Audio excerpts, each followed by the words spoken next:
자, 요한복음 1장 14절에서 18절입니다. 자, 오늘 본문은요, 성육신 사건을 설명한 본문입니다.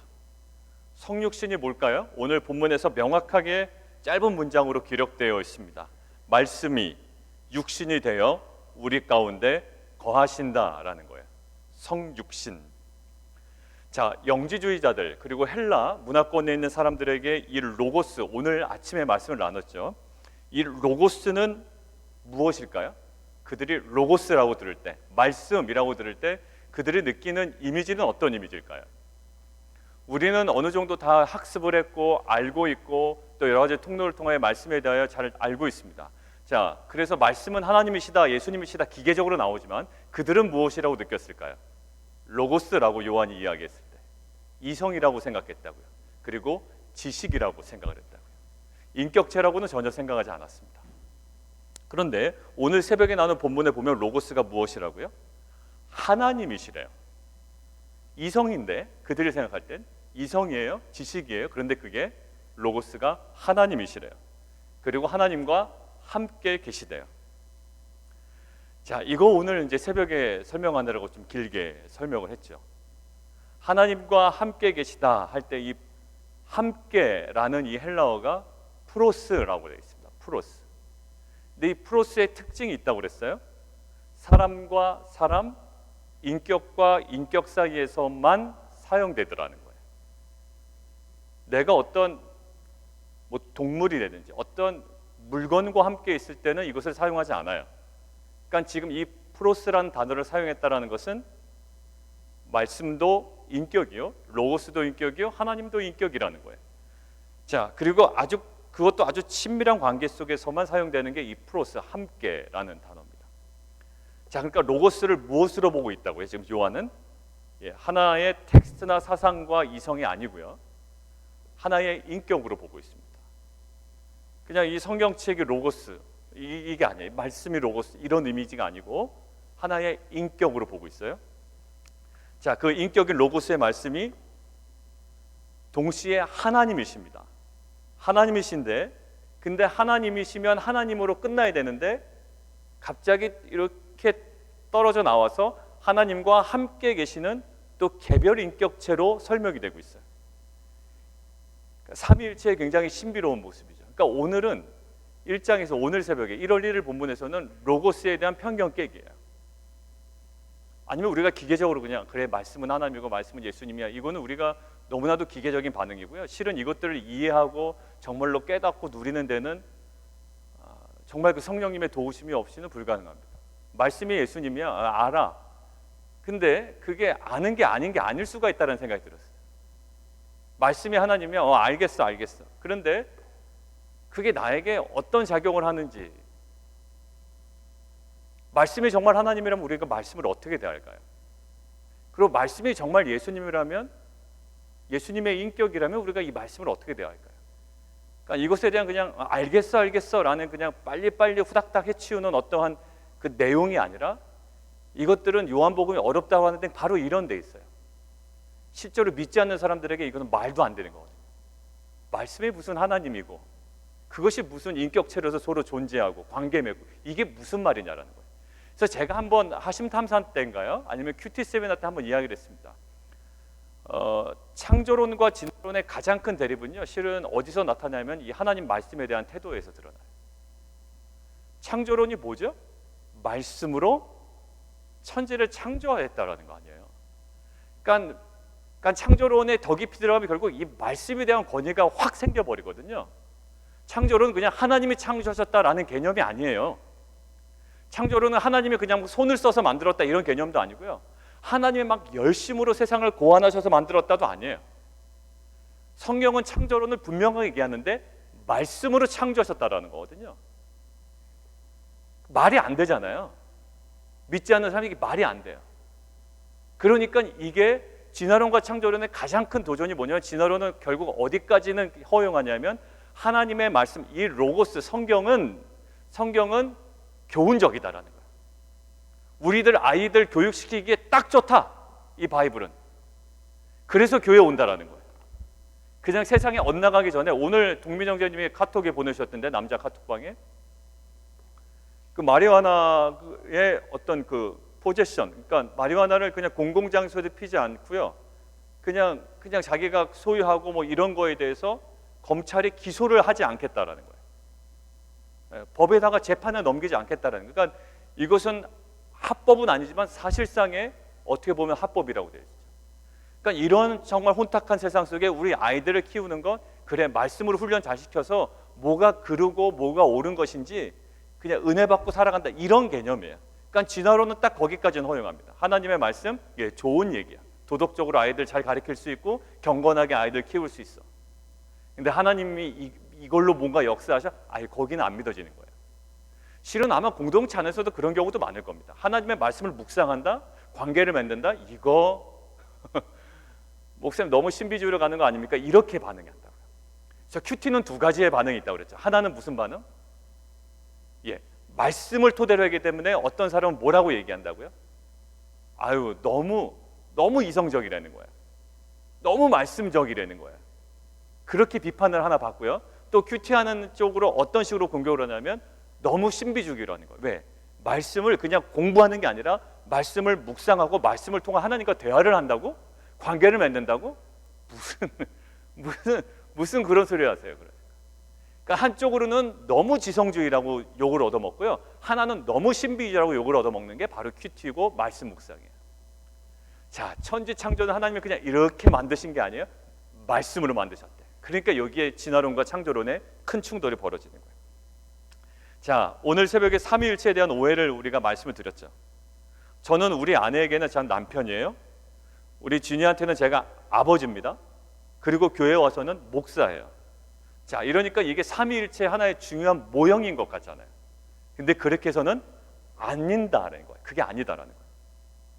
역할은 다르지만 보세요. 나는 남편인 나는 목사란 나와 관계를 맺지 않아요.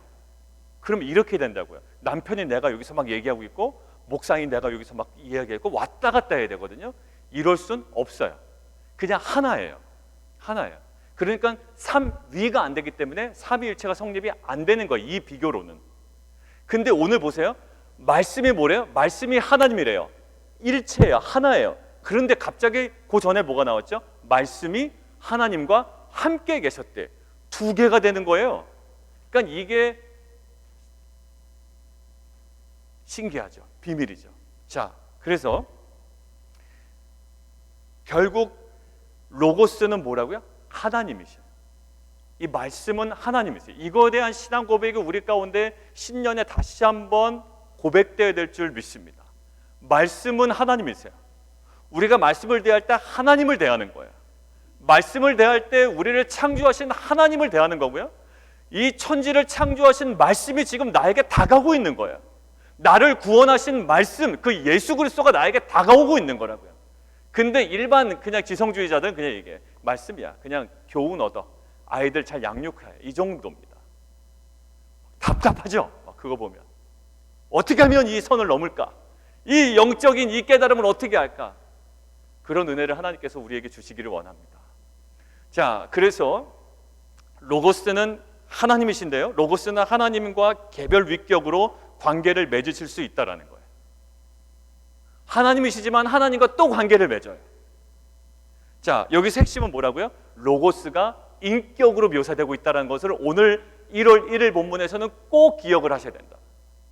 로고스는 인격이에요. 하나님의 말씀은 인격이에요. 그리고 온전한 하나님이시면서 동시에 하나님과 관계를 맺고 있습니다. 자, 이 말씀이요, 하나님과 관계를 맺음을 통해 창세기에 진행된 일이 있습니다. 말씀이 하나님과 관계를 맺음으로 인하여 창세기에 진행된 일 뭘까요? 하나님은 말씀만 하셨는데 말씀이 천지를 창조하시더란 얘기예요. 말씀이신 하나님이 갑자기 두 가지 위격으로 나눠지더니 하나님은 말씀하시고 말씀을 창조하신다고요. 자, 그렇게 창조의 역사가 일어났다면 오늘 이 시대에 우리의 삶에 말씀과 우리의 삶과 관계 맺기를 원하신다고. 하나님이 말씀이 우리 삶과 관계 맺기를 원하시. 그러면 어떻게 될까요? 우리 삶에 말씀이 임한다고요? 그러면 우리의 애씀으로 안 되는 것이 뭐가 이루어진다? 말씀이 성취되는 거예요. 천지 창조는요, 결국 말씀 성취였어요. 하나님께서 말씀하시고 말씀이 성취된 것이 천지창조였듯이 오늘도 우리의 심령 가운데 새로운 창조가 일어나기 위해서는 반드시 뭐가 임해야 된다? 하나님의 말씀 로고스가 임해야 우리 안에 새로운 창조가 임한다라는 거예요. 우리가 어떠한 변화를 애쓴다고요. 막 사회적인 변화, 우리의 가정의 변화를 애쓰지만 그 모든 변화의 핵심과 중심에 뭐가 있어야 되냐면 하나님의 말씀이 우리 가운데 있어야 돼요. 말씀이 임하면 말씀이 그것들을 성취해 가는 것, 이것이 로고스, 그 인격적인 하나님의 역사하심이에요. 자, 오늘 본문으로 바로 들어가겠습니다. 그런 배경으로 오늘 본문을 함께 보겠습니다. 자, 그런데 이 말씀이 뭐가 되셨대요? 육신이 되셨대요. 결국 깔끔하게 정리하면 말씀이 인간이 되셨다라는 거예요. 그러니까 만날 수 있고 얘기할 수 있는 거예요. 자, 인간의 형태를 유지하셨다는 의미를 뛰어넘는 겁니다. 그냥 인간의 어떤 형태만 유지했다라는 게 아니라 그냥 왜 이렇게 돼? 인간이다라는 거예요. 말씀이 인간이다라는 거예요. 여러분들 이게 감동적으로 안 당하고 오시겠지만 인간의 형태를 그냥 취했다 이 정도가 아니라고 막 학자들이 막 열변을 토해요. 그냥 말씀은 인간이 됐대요. 인간이 됐대요. 왜 그러냐면, 왜 그렇게 강조하냐면 오늘 말씀이 육신이 되셨다라고 할 때 이 되셨다라는 단어가 어떤 단어가냐면 완전히 이전과는 전혀 다른 성질의 것이 됐다라는 거예요. 전혀 다른 본질의 걸로 확 바뀌었다라는 거예요. 그러니까 결국 말씀이요 인간으로 완전히 변화됐어요. 근데 말씀은 뭐래요? 아까 우리가 1월 1일에 본 본문에서는 말씀이 하나님이래요. 결국 깔끔하게 정리하면 하나님이 완벽하게 존재를 바꾸셔서 인간이 되셨다라는 거예요. 그게 바로 예수 그리스도예요. 인간이 되셨어. 그러니까 인간이 되셔서 그냥 인간인 척 코스프레를 한 게 아니에요. 하나님이 인간인 척 코스프레를 한 게 아니라 인간이 되셨어요. 우리는 코스프레 자주 합니다. 그냥 불쌍한 척, 돈 없는 척, 가난한 척 합니다. 근데 그게 아니에요. 그냥 가난한 자가 돼버린 거예요. 그냥 병든 자가 돼버린 거예요. 그냥 아픈 척 하는 게 아니라 진짜로 아파버린 거예요. 그냥 슬퍼하는 척이 된 게 아니라 정말로 슬픈 거예요. 예수님은 우셨고요, 피곤하셨고요, 너무나도 힘드셨어요. 배고프셨다고요. 그냥 그런 인간이 완전 돼버리신 거예요. 뭐만 없이? 죄만 없이. 결국 하나님은 완전히 인간이 되셨어요. 자, 그러면 왜요? 왜요? 이게 중요해요. 왜요? 그냥 너무 지루해서 하나님의 삶이 그냥 신으로만 있는 게 너무 지루해서 그냥 기적적인 거 보여주면 인간들이 막 화들짝 놀라서 좋아할까 봐 그냥 바꿔주셨을까요? 그냥 존재를 바꿔서 이 땅에 오셨을까요? 목적이 있을 거 아니에요. 뭐 그냥 장난삼아 오신 건 아닐 거란 말이에요. 왜요? 뭐 여러 가지가 우리가 신학적으로 우리가 얘기할 수 있지만 오늘 본문에서 한번 찾아보죠. 왜 그렇게 하셨을까? 왜? 하나님이 육신이 되셔서 어떻게 된다고요? 오늘 14절에 보면 우리 가운데 거하시는데 우리가 그의 영광을 본다고 그랬죠. 근데 그게 아버지 독생자의 영광이요, 영광의 은혜와 진리가 충만하다라는 거예요. 이게 말씀의 은혜와 진리가 충만하다, 혹은 영광의 은혜와 진리가 충만하다라고 어느 쪽이냐라고 할 때 아주 원어를 잘 분석한 학자 이야기를 들어보니까 이 영광과 여기에 복순이 단순히 이것까지 분석해가지고 결론 내린 게 뭐냐면 그 영광에 대한 속성이라는 거예요. 은혜와 진리가 충만하더라. 뭐가? 그 영광을 보니 그 안에 은혜가 충만하고 진리가 충만하더라. 이 진리가 충만하다는 건 뭐냐? 은혜는 정말로 은혜예요. 근데 진리는 참됨 그리고 신실함 이런 뜻이라고요.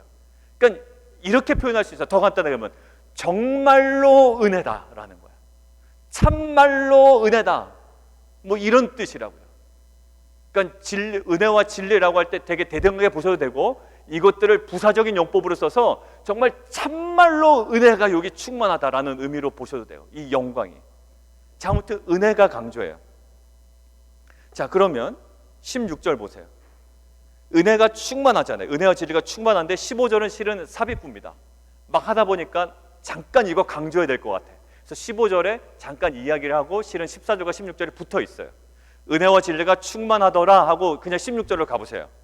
우리가 다 그의 충만한 데서 받으니 이어지죠. 그리고 은혜 위에 은혜더라 라고 되어 있어요. 은혜 위에 은혜더라라는 거는 실은 은혜 위에라는 이 위에라는 말은 헬러 이제 원래 뜻을 요게 제일 부합하는 뜻은 뭐냐면 무엇 대신에라는 거예요. 무엇 대신에. 그러니까 은혜 대신에 은혜더라라는 뜻이에요. 은혜 대신에 은혜더라. 자, 은혜 대신에 은혜라는 것은 17절에 힌트가 나와 있어요. 그 위에라는 이 히브리어를 대신에라는 뜻으로 해석하기에 근거가 17절에 있다고요. 뭐냐면 율법은 모세로 말미암아 주어진 것이죠. 그러니까 율법은 모세로 말미암아 임한 은혜예요. 그러니까 율법과 은혜를 우리가 어쩔 땐 굉장히 대조해서 보지만 실은 오늘은 모세가 준 율법도 은혜라는 거예요. 그런데 그 은혜 대신에 뭐라고요? 대신에 그것을 대신하는 은혜가 임했다는 거예요. 그게 뭘까요? 하나님이 육신이 되신 것을 통해 즉 예수 그리스도로 오늘 17절의 표현에 의하면 예수 그리스도를 말미암아 온 은혜. 그러니까 하나님이 인간이 되셔서 우리에게 준 은혜. 그 율법의 은혜 대신 또 다른 은혜. 이것이 왜? 하나님이 인간이 되셔서 우리에게 주시려는 목적이죠. 그 은혜. 자, 결국 왜 하나님이 인간이 되셨나? 그냥 재밌어서? 아니면 따분해서 한번 좀 일상에서 일탈? 이런 게 아니라고요. 결국 은혜를 대신하는 은혜를 위해서 인간이 되셨다고 합니다. 자, 그래서 그 영광을 볼 때, 그 하나님이 인간이 되셔서 임한 그 영광을 볼 때 그 은혜의 충만함을 느끼는 거예요.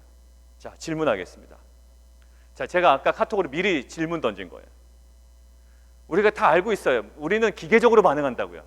근데 기계적으로 반응할 것이 아니라고 말씀드렸죠. 이게 말씀이 하나님이다. 이게 하나님이다. 이게 주님이다라는 건 정말 놀라운 깨달음이고요. 그걸 통해서 우리가 누리는 은혜는 많아요. 자, 질문이에요. 우리가 그 영광을 어떻게 볼까요? 우린 이미 다 알았어요. 말씀이 뭐 하나님이고 너 모르나? 자, 알았다고 쳐요. 그러면 말씀이 육신이 되어 우리 가운데 거하며 우리가 그 영광을 본다고 그랬잖아요. 자, 영광을 어떻게 볼까요? 봐야 되잖아요. 우리가 영광을. 그냥 요한복음에 있는 게 이런 거라더라 하고 끝나면 안 돼. 그럼 우리가 그 영광을 봐야 되잖아요. 이미 오셨고 우리는 그럼 뭔가 봐야 되는데 어떻게 볼까요? 어디서 보세요? 그러면 이제 논리를 막 굴러봐야 돼요. 본 기억은 지금 안 나고 뭐라고 딱 얘기할 말은 없고 지금 딱 눈치를 보니까 말씀이 육신이 되어 뭐 거기서 영광이 임하는 것 같아요. 아, 그러면 말씀이 육신에 오신 예수님을 통해서 볼 것 같습니다라고 아마 이렇게 이야기할 것 같아요. 자, 그럼 질문하면 또 합니다. 예수님 어디에 계시나요? 그럼 이제 우리가 칠드런 쪽에다 물어보면 어디에 계신다고 그래요? 마음속에 계신다. 그럼 영광을 어디서 봐야 돼요? 이렇게 봐야 된다고. 이런 관념이 어디 있어요? 이거는 분명히 보여지는 건데요. 우리 영광 이렇게 얘기하지만 실은 영광 어디서 본다고요? 예수님 통해서 본다고 그래요? 근데 예수님 어디 계세요? 뭐 여기 계시는 마음속에 계시네. 굉장히 모호해진다고요. 자, 영광이라는 그리고 은혜라는 모호함을 우리는 오늘 본문을 통해서 구체화시키기를 원하는 거예요. 오늘 본문을 통해서. 자, 우리가 그의 영광을 본다라고 오늘 분명히 얘기했죠. 자, 그래서 그 영광을 보기를 원하는 간절함으로 그럼 어디서 봐야 되는지 무엇을 봐야 되는지 그 간절함으로 오늘 본문을 좀 묵상하고 그 영광을 발견하는 은혜, 그 은혜를 발견하는 은혜가 우리 가운데 있기를 원해요. 자,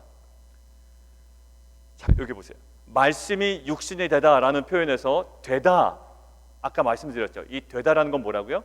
기노마이입니다. 기노마이. 그냥 하나 써두시죠. 꼭 일본어 같죠. 기노마이라는 헬라어는 아까 제가 말씀드렸어요. 사람이나 사물이 특성을 완전히 바꾸는 거예요. 새로운 상태로 완전 돌입하고요. 이전과는 전혀 다른 존재가 되는 것을 표현해요. 전혀 다른 존재, 하나님이 뭐가 되셨다? 인간이 되셨다. 이 표현으로는 육신이 되셨다. 육신이 되셨다라는 거예요. 그러니까 말씀이 육신이 되었다. 자, 정말로 전혀 다른 존재가 됐어요. 우리가 생각할 때 말씀은 그 당시에 그 영지주의자들이나 헬라 문화권에서는 그 이성이에요. 지식인데 이게 갑자기 육신이 됐대. 뭐야? 라는 거예요. 뭐야 이게? 근데 육신이라는 개념 속에 여러분들이 이제 하나하나씩 진행하겠습니다. 육신이라는 개념 속에 이런 의미가 있어요. 뭐냐면 그 당시에 육신이라는 이 헬라어를 쓰면 이런 개념이에요. 인간의 피조물로서의 연약함이라고요. 근데 이거를 깨닫는데 갑자기 은혜가 임하는 거예요. 육신이 뭐라고요? 인간의 피조물로서의 연약함이에요. 그런데 다시 한번 돌아가 보실까요? 말씀이 무엇이 됐다고요? 그 인간의 연약함이 되어버렸다는 거예요. 자, 말씀이 육신이 되었다는 것은 말씀이 인간의 피조물로서의 연약함에 동참하게 됐다는 거예요. 그 연약함 자체가 되었다는 거거든요. 그런데 다시 눈여겨볼 표현이 그 다음에 나옵니다. 우리 안에 거하시다라는 거예요. 근데 거하시다라는 표현은 헬라어로 뭐냐면 스케노라는 거예요. 스케노라는 헬라어인데요. 이 동사의 뜻은 여러분들이 이제 아실 거예요. 이 거하다라는 스케노라는 동사가 무슨 뜻이냐면 장막을 치다라는 거예요. 자, 이제는 우리가 장막에 대해서는 거의 전문가가 됐습니다. 왜냐하면 저희는 텐트로 모이기 때문에 여러 번 반복했어요. 그리고 요한계시록에서도 우리가 나왔죠. 어디 나왔죠? 요한계시록에 하나님께서 우리를 위하여 뭐 하신다? 장막을 치신다. 그래서 그곳에는 뭐도 없다? 고통도 없고 눈물도 없고 아픔도 없더라 라고 요한계시록 나오잖아요. 하나님이 친히 우리를 위하여 장막을 치신다 라고 되어 있어요. 자, 뭐를 떠올릴까요? 구약에서 이스라엘 백성의 진중에 하나님께서 뭐예요? 장막을 치시고 그곳에 임재하신 하나님을 우리는 자연스럽게 떠올리게 된다고요. 이 거하신다라는 이 스케노 할 때, 장막을 치다 할 때 이스라엘 진중에 성막을 치시고 거기에 임재하신 하나님을 떠올리게 돼요. 자, 그런 이미지라고요. 그런데 그런 이미지는 우리는 이미 알고 있어요. 요한계시록의 통해서 알고 있고 또 우리가 텐트 설명할 때도 알고 있어요. 그런데 오늘 맥락에서 연결지어서 생각하고 묵상해 볼 포인트가 하나 있습니다. 뭐냐면 로고스, 이 말씀은 결국 하나님은 장막을 어디에 치셨다라는 거예요. 결국 하나님의 장막을 어디에 치셨다? 좋은 터전에? 비싼 땅에? 아니면 좋은 토지에? 가능성 있는 땅과 그런 부지에? 좋아 보이는 곳에 장막을 치신 게 아니라는 거예요. 오늘 하나님이, 그리고 로고스가 장막을 치셨는데 그 장막을 치신 장소가 우리의 눈으로 보이는 화려한 장소가 아니라 어디에 치셨다? 그 인간적 연약함이라는 상황 가운데 자신의 장막을 치셨다라는 거예요. 하나님이 장막을 치셨는데요, 굉장히 인간적인 연약함 그 장소에 장막을 치셨대요. 그러니까 예수님의 사역도 결국은 이해가 되는 거예요. 예수님이 이렇게 표현합니다. 이사야서의 책을 펴서 읽으셔요. 예수님이 공생이 시작하기 전에 뭐라고 읽으시냐면, 주의 성령이 내게 임하셨으니 이는 가난한 자에게 복음을 전하게 하시려고 내게 기름을 부으시고 나를 보내사 포로된 자에게 자유를, 눈먼 자에게 다시 보게 함을 전파하여 눌린 자를 자유롭게 하고 주의 은혜를 전파하게 하려 하심이라 하였더라. 지금 예수님의 장막을 어디다 치시죠?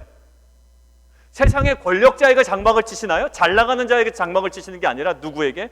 가난한 자에게, 포로된 자에게, 눈먼 자에게, 그리고 눌린 자에게 장막을 치시더란 얘기예요. 오늘 본문에서 보세요.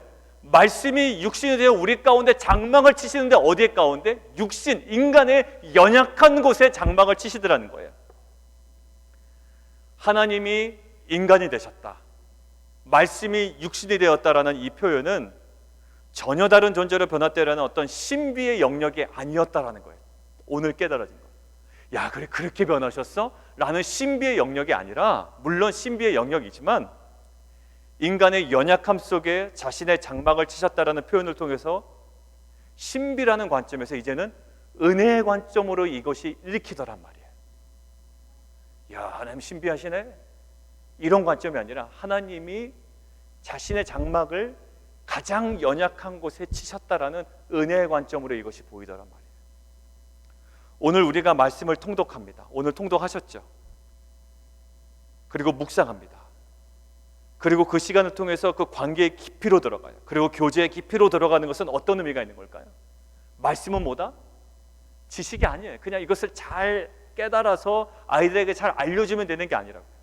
이건 어떤 의미가 있냐면 오늘도 우리의 연약한 인생에 로고스이신 하나님께서 자신의 장막을 치고 계시다라는 거예요. 오늘 저희가 성경 통독을 하고 오늘 말씀 묵상할 때 오늘 그냥 우리가 말씀을 향하여 다가가고 있는 것 같죠? 우리가 말씀을 향하여 다가가고 있는 것 같지만 사실 말씀이신 로고스이신 하나님께서 우리의 연약한 인생 가운데 장막을 치고 계시는 거라고요. 성육신을 경험할 수 있는 것이 무엇이야? 말씀으로 들어가면 우리가 진정한 하나님의 성육신을 우리는 은혜로 경험할 줄 믿습니다. 자, 그것이 성육신의 실상이었어요. 그게 바로 성육신의 실상이었다고요. 물론 성육신 하셔서 예수님이 이 땅 가운데 돌아가시고 죽으시고 부활하셔서 우리 가운데 구원이 임했지만 실은 우리는 그것이 단번의 일로 우리 가운데 주어졌어요. 근데 우리 안에 날마다 경험해야 되는 성육신이 있다고요.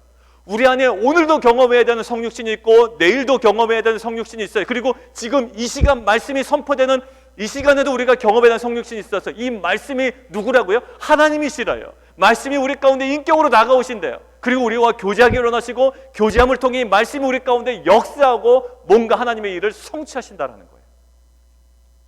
내 인생의 연약함 가운데 로고스의 천막, 하나님의 천막을 치시는 것이 성육신의 실상이었습니다. 그런데 천막을 치시는 것으로 마무리되지 않아요. 감사한 건 그냥 천막 치시는 것도 참 감사하고요, 그것으로 충분한 은혜가 되는데 그 천막을 치심으로 마무리되지 아니하고 천막을 치심으로 하나님의 영광을 그곳에 드러내신대요. 결국 가장 연약한 인간의 연약함 속에, 부족함 속에 하나님은 로고스로 하나님으로 천막을 치시고요, 그 연약한 곳에 천막을 치실 뿐만 아니라 결국에는 종국에는 하나님의 영광을, 그 연약함과 부족한 인생 가운데 그 영광을 드러내신다는 거예요. 부족합니다. 개척교회로서 부족하고 초보 목사로서 부족하고 우리는 부족함 투성이에요. 연약함이에요. 그것 때문에 계속 넘어지고 실망하고 그냥 포기해버려요. 그런데 하나님은 말씀으로 우리의 인생 가운데 천막을 치신다라는 거예요. 장막을 치시고 결국에는 그 장막을 치심으로 말미암아 그 인생 가운데, 부족한 가운데 하나님의 영광을 드러내신다는 거예요. 사랑하는 성도 여러분, 우리의 연약한 가운데 하나님은 말씀을 통해 우리 가운데 날마다 장막을 치시는 하나님이신 줄 믿습니다. 그리고 장막을 치실 뿐만 아니라 결국에는 그 연약함과 부족한 인생 가운데 하나님의 영광을 드러내는 하나님이신 줄 우리는 믿습니다. 자, 구약에서도 그 상징적인 그림이 있어요. 구약에서 거하다라는 의미가요, 샤칸이라는 거예요. 거하다라고 할 때 구약 히브리어로 샤칸이고요. 그리고 장막이라는 단어가 미시칸이에요. 뭔가 똑같진 않지만 비슷한 것 같죠? 뭐 칸으로 끝나니까요. 샤칸, 거하다, 장막은 미시칸이에요. 그런데요, 이 두 단어가 거하다라는 것과 이 성막이라는 단어를 뜻하는 거잖아요. 그런데 구약의 성막과 그 가운데 임재할 때 나타나는 영광을 표현하는 단어가 있어요. 구약의 히브리어로. 뭘까요? 쉐키나예요. 근데 이 쉐키나와 아까 이야기한 미시칸과 아까 이야기한 거하다와 샤칸이 동일한 어근으로 되어 있다고요. 놀랍죠? 하나님께서 거하세요. 그리고 그것은 장막이에요. 근데 거기에 뭐가 임해요? 쉐키나 영광이 임한다고요. 이건 놀라운 은혜예요. 이스라엘 진중은 굉장히 초라한 곳이었어요. 광야였다고요. 그 초라한 광야 가운데 뭐가 임해요? 하나님이 임하시니까 거기가 장막이 되죠. 근데 그 장막이, 광야가 초라한 그곳이 뭐가 임한다고요? 하나님의 영광이 임한다고요. 사랑하는 성도 여러분들, 우리의 인생은 초라해요, 사실. 저도 돌아보면 초라하고 경제적인 어려움 때문에 초라해 보이고 또 뭐 이런저런 것 때문에 초라해 보여요. 그런데요, 하나님은 그곳 가운데 장막을 날마다 치신다는 거예요. 그곳에 임재하신다. 그리고 그곳에 뭐야? 쉐키나의 영광으로 임하신다라는 거예요. 여러분들, 오늘도 마찬가지입니다. 우리의 연약함 속에 말씀이신 로고스이신 하나님께서 장막을 치십니다. 그래서 하나님의 영광이 어디에 임하시게 된다고요? 우리의 연약함 속에 결국 그 영광이 드러나게 됩니다. 예수님이 육신으로, 인간으로 오셨어요. 그리고 장막을 또 치셨어요. 예수님이 치신 장막은 뭐였을까요? 되게 초라한 장막이었다고요. 인간의 연약함 속에 자리 잡은 장막이었어요. 예수님이 장막 치신 거 보세요. 예수님은 실제로 눈에 보이셨던 분 아니에요. 근데 예수님이 치셨던, 예수님이 보이셨던 장막 한번 보세요.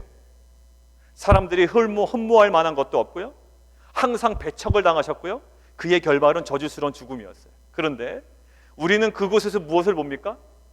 그 초라함 속에서 무엇을 봐요? 하나님의 영광을 봅니다. 희한하죠? 예수님은 초라하게 죽으셨는데 우리는 거기서 막 영광을 봐요. 기가 막힌 거 아닙니까? 이런 반전이 어디 있어요? 오히려 창피되는 거 아니에요? 근데 오히려 우리는 창피하지 않아요. 굉장히 자랑스럽게 얘기해요. 그리고 우리가 십자가의 길을 걸어가는 것을 우리는 굉장히 영광스럽게 생각한다고요. 뭘 봐요? 십자가에서 뭘 본다? 영광을 보는 거예요. 이게 참 희한하죠. 그런데 그 영광은요, 일반 사람들은 몰라요. 그래서 뭐라고 그러냐면 이 영광의 은폐성이라고 그래요. 우리가 십자가의 길을 영광스럽게 걸어갑니다 라고 할 때 세상 사람들 뭐라고 할까요? 무슨 그게 영광이야 라고 얘기한다고요. 저게 좀 약간 이상해. 남의 교회들은 예수 믿어서 복 받았다는 얘기 많이 하는데 왜 예수 믿고 자꾸 무슨 십자가라고 그러고 왜 더 어려운 길로 간다고 그러고 뭐야 이렇게 얘기한다고요. 이게 영광의 은폐성이라고. 아무나 못 봐요. 보세요. 죽음을 통해서 우리는 뭘 본다고요? 영광을 봐요. 근데 세상은 죽음을 통해서 뭘 볼까요? 저주만 봅니다. 우리는 실패를 통해서 뭘 보죠? 실패를 통해서도 하나님의 영광을 봅니다. 근데 세상 사람들은 실패하면 뭐예요? 재수없다고 그래요. 예수 믿어도 왜 이 모양이냐고 그래요. 안 보여요, 사실. 여러분, 우리는 죽음을 통해서 부활을 예감하지만 세상은 멸망을 예측해요. 여러분, 우리는 죽음을 통해서 왕됨을 봅니다. 예수의 죽음을 통해서 예수님이 진정으로 왕이셨다는 걸 봐요. 그런데 세상은 예수의 죽음을 통해서 그 노예의 죄수의 비참함만 봐요. 여러분들 십자가상의 죽음을 바라본 우리 백부장의 고백 우리 봤죠? 복음서를 통해서 십자가의 죽음을 본다고요. 예수가 십자가에 달려 죽은 걸 봐요. 근데 갑자기 백부장 입에서 무슨 고백이 나옵니까? 그는 진실로 하나님의 아들이었다라는 거예요. 이런 일이 어디 있어요? 여러분들 제일 저주스러운 죽음을 당한 그 예수를 보고 뭐라고 그런다고요? 남들은 침뱉고 막 모욕하고 욕하고요. 막 채찍질하는 그 예수를 향하여 뭐라고 한다고요? 그 죽음을 보더니 그는 진실로 하나님의 아들이었대요. 결국 죽음에서 뭘 봐요? 영광을 봅니다. 여러분들 우리의 삶 가운데 연약해요? 남들보다 부족하다고요. 그래서 어떻게 해서든지 남보다 더 가진 거 자랑하려고 그러는 게 우리 인간의 모습 아니에요? 그래 내가 네보다 낫다라는 거예요. 근데 아니에요. 우리는 우리의 연약함 속에 날마다 장막을 치시는 그 로고스 하나님의 역사하심을 우리는 경험합니다. 여전히 초라해요. 그런데 우리는 여전히 죽어요. 여전히 부족해. 여전히 배척당한다고요. 여전히 없어요. 가난해요. 그런데 그곳에서 뭘 봅니까? 하나님의 영광을 봅니다. 마치 예수님이 죽음 가운데 영광을 드러내신 것처럼. 사랑하는 성도 여러분들, 이제 명확해졌어요. 여러분들 영광 어디서 보실 거예요? 자, 아까는 어디서 볼까요? 뭐 예수님에서 볼까요? 뭐 이랬잖아요. 여러분들 그 독생자의 영광을 어디서 볼 겁니까? 나의 가장 연약함 밑바닥에서 보는 거예요. 왜냐하면 그곳은 하나님께서 말씀으로 장막을 치시고 그것을 영광스럽게 하실 하나님의 은혜의 장소이기 때문에 그래요. 그래서 제가 그 질문을 아까 던졌던 겁니다. 여러분들 어디서 봤습니까? 어떻게 봤습니까? 한번 생각해 보시고 오십시오라는 거예요. 이제 그 모든 것들이 풀렸어요. 이제 우리의 인생이 보는 눈도 풀렸어요. 근데 저도요, 작년 연말부터 조금 그런 것들이 풀려나갑니다. 제가 집에 대한 욕심 다 없었다고 그랬죠. 예? 이제 목회자이기 때문에 이제 저는 집 큰 걸 가질 필요는 사실 없어요. 그죠? 그러니까 그거에 대해서 일단 딱 내려놓으니까 굉장히 마음이 편해지더라고요. 우리 여러 가지 부족함이 있습니다. 연약함이 있어요. 그런데 하나님께서 어떻게 하신다? 그곳에 장막을 치신다고요. 여러분들 영광 어디서 본다고요? 내 밑바닥에서 봐요. 근데 그것들을 눈 감고 보는 게 아니에요. 눈을 부릅뜨고 봅니다. 왜요? 이곳에 하나님께서 장막을 치셨기 때문에, 그리고 그곳에 영광이 임하기 때문에. 로고스인 하나님께서 그곳에 장막을 치셨고 오늘도 그곳에 말씀으로 또 계속 장막을 치시고 계시기 때문이에요. 근데 하나님께서 또 로고스이신 하나님께서 우리에게 장막을 치시기 위해서 우리가 해야 될 일이 있어요. 여러분들 계속 말씀의 통독이로 나아가세요. 여러분들 저는요 좀 바꿔봤어요. 통독할 때 제가 갖고 있는 RBP 주석이 있거든요. 요새는 ESB 주석 스터디 바이블 같은 것도 많이 보죠. 제가 갖고 있는 뭐 권별 주석은 권별로 다 있고요. 그냥 IBP 주석을 신약과 구약으로 이렇게 돼 있는 통권 주석이 있다고요. 그게 이제 제일 평신도들이나 신학 이제 초보들이 이제 읽을 때 좋다라는 거예요. 근데 깊진 않지만 모든 맥락을 좀 깔끔하게 잡아주는 거예요. 그러니까 하나하나 깊이 볼 때는 단권 주석으로 가야 돼요. 그런데 제가 이제 통독을 읽을 때 이렇게 했어요. 저는 그 본문을 읽고요.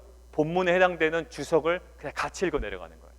그러니까 어떻게 되냐면 통독뿐만 아니라 성경 전체 그 주석서를 그냥 한 번에 같이 읽는 거죠. 여러분들 도전합니다. 새벽에도 제가 도전드렸지만 일독이 이제는 조금 루틴해졌다라고 하신 분들은 이제 성경을 이독을 하세요. 이독을. 근데 이독을 하실 때 그냥 이독하지 마시고 개역개정으로 일독하셨으면 이독하실 때는 히브리어 원어 직역 성경이나 헬라어 원어 직역 성경을 사셔다가 그 직역 성경을 읽으시던가, 아니면 영어 버전을 읽으시던가, 아니면 우리말 성경으로 읽으시던가, 아니면 뭐 그 표준 세번역으로 읽으시던가 해서 버전을 바꿔서 읽으세요. 그럼 아마 여러분들에게 묵상이나 성경을 이해하는데 아마 큰 도움이 될 거예요. 자, 결국 우리가 그 영광을 찾아갈 곳은 어딜 가고요? 세상의 화려함이 아닌 우리의 연약한 인생인데 결국 그곳으로 오시게 하기 위하여 우리는 말씀의 자리로 깊이 들어가야 됩니다. 놓치지 마셔요. 통독 놓치지 마세요. 계속 아무튼 여러분들에게 독려하고 또 같이 가자고 노력하고 중간에 오늘 못 읽었으면 빨리 오늘 밤에 가서 읽으라고 계속 재촉하고 독려할 겁니다. 왜냐하면 그것이 하나님께서 우리 인생 가운데 장막을 치시는 은혜의 자리이기 때문이에요. 묵상의 자리도 놓치지 마세요. 말씀은 하나님이세요. 인격이세요. 우리에게 다가오신다고요. 대화하신다고요. 그러니까 읽고 이해하는 수준에서 멈추지 마시고, 큐티 세미나 제가 몇 번 강조했지만 읽고 이해하고 무슨 내용인지 아는 것은 묵상의 아주 기초 파운데이션이에요. 이제 그것을 가지고 인격적인 관계를 맺는 거죠. 하나님과 대화하는 것이고요. 하나님 이 말씀을 왜 주셨냐고 물어보는 것이고요. 내 마음에 드는 생각들을 하나님께 이야기하고 대화하는 시간. 결국 그러한 인생 가운데 하나님께서 장막을 치시고 영광을 드러내실 줄 믿습니다. 결국 말씀이 내 인생의 장막을 치도록 말씀 앞으로 나아가는 우리 공동체가 되기를 원하고요. 하나님의 영광을 어디서 볼 겁니까? 내 인생의 가장 밑바닥, 사람들에게 보여주기 싫은 가장 밑바닥, 그곳에 그 육신에, 가장 연약한 육신에 하나님께서는 장막을 치신대요. 그리고 그곳에 하나님의 영광을 허락하신다. 여러분들이 굉장히 가리고 있었던 그 인생의 모든 요소마다 하나님께서 장막을 치시는 은혜가 있기를 원하고, 또 그곳에 하나님의 영광의 임재를 경험하는 귀한 공동체가 되기를 원합니다. 자, 함께 좀 기도할까요?